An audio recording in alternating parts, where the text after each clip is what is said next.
উন্নত চিকিৎসার জন্য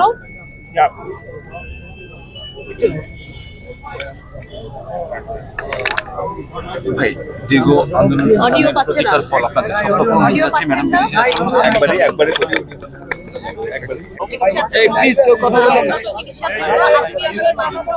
কথা বলবেন না।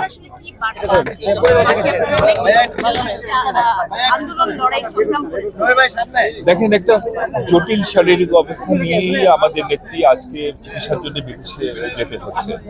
আমরা যখন থেকে দাবি জানাচ্ছিলাম যে আমাদের নেত্রী চিকিৎসার বাইরে চিকিৎসার ব্যবস্থা করে দেওয়া হোক, তখন যদি আমাদের নেত্রীকে চিকিৎসার সুযোগ করে দেওয়া হতো যেটি তার প্রাপ্য ছিল, কিন্তু সেই সুযোগ তাকে করে দেওয়া হয়নি। প্রতিহিংসা পরায়ণ অবৈধ প্রধানমন্ত্রী শেখ হাসিনা তিনি তাকে না দিয়েছেন মুক্তি, না দিয়েছেন চিকিৎসার কোনো ব্যবস্থা করে দিয়েছেন, যার জন্য আজকে এতদিন পরে তার অসুস্থতাগুলো দীর্ঘসূত্রিতার কারণে জটিল পর্যায়ে গেছে। যে কথাটি বলছিলাম, এক জটিল শারীরিক অবস্থা নিয়ে তাকে আজকে চিকিৎসার জন্য বিদেশে যেতে হচ্ছে।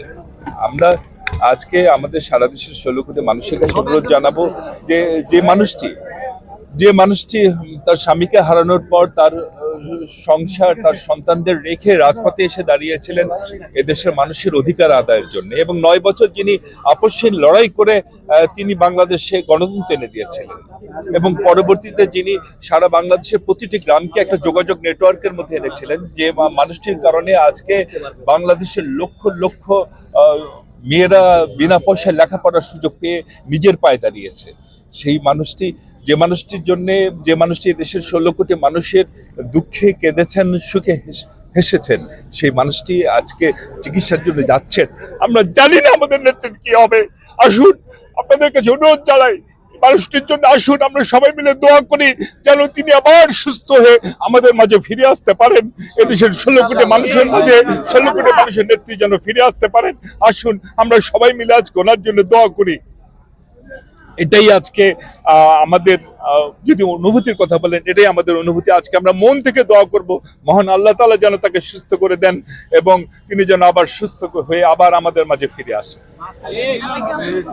আরেকটি বিষয়, এই প্রথম 7 বছর পরে আবার তার পরিবারের